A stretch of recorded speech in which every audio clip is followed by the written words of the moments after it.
왜 부동산 유튜브만 보고 물건을 선택하면 안 되는지, 왜 현장에 꼭 가서 부동산의 이야기를 들어봐야 하는지 그 부분에 대해서 말씀드려 보도록 하겠습니다.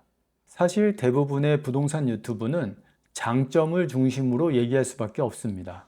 특히 물건을 판매하거나 분양을 연결하거나 시행이나 분양 구조 안에 있는 경우에는 특히 더 그렇습니다.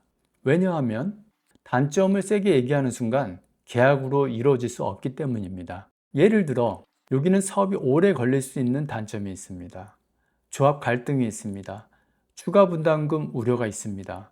등등 이런 이야기는 조회수보다 계약에 영향을 줍니다. 근데 실제 투자에서는 그 단점들이 더 중요할 때가 많습니다.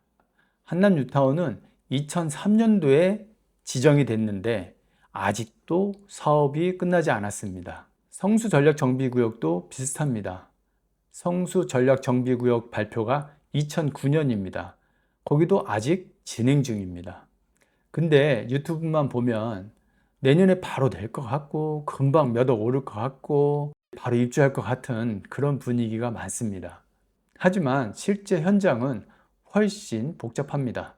그래서 저는 그 지역 부동산 이야기를 꼭 들어보라고 전해드립니다. 물론 지역 부동산들도 장점 이야기합니다. 근데 중요한 건 그 지역 부동산들은 그 지역에서 계속 일을 합니다.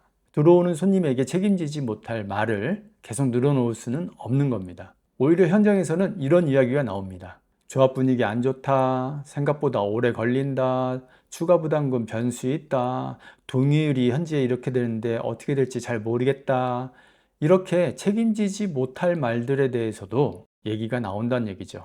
이런 이야기들이 유튜브보다 훨씬 중요할 때가 많습니다. 부동산은 결국 좋은 물건을 찾는 게임인 것도 맞습니다. 하지만 더 중요한 것은 그 기간을 견딜 수 있는지, 리스크를 더욱더 찾아보고 정확하게 판단을 해야 후회하지 않고 마음 편하게 시간을 보내면서 투자를 할 수 있는 거죠. 그래서 저는 결국 영상도 중요하지만 꼭 현장을 보시는 것도 중요하다고 말씀드립니다.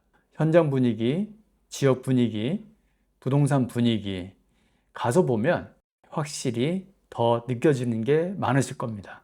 네, 다음 편에는 한남 뉴타운, 성수 전략 정비구역, 그리고 자양동 재개발까지 이 재개발 지역 쪽으로 한번 돌아보도록 하겠습니다. 현장의 분위기, 그리고 불편한 진실까지도 다 전달해 드리도록 하겠습니다.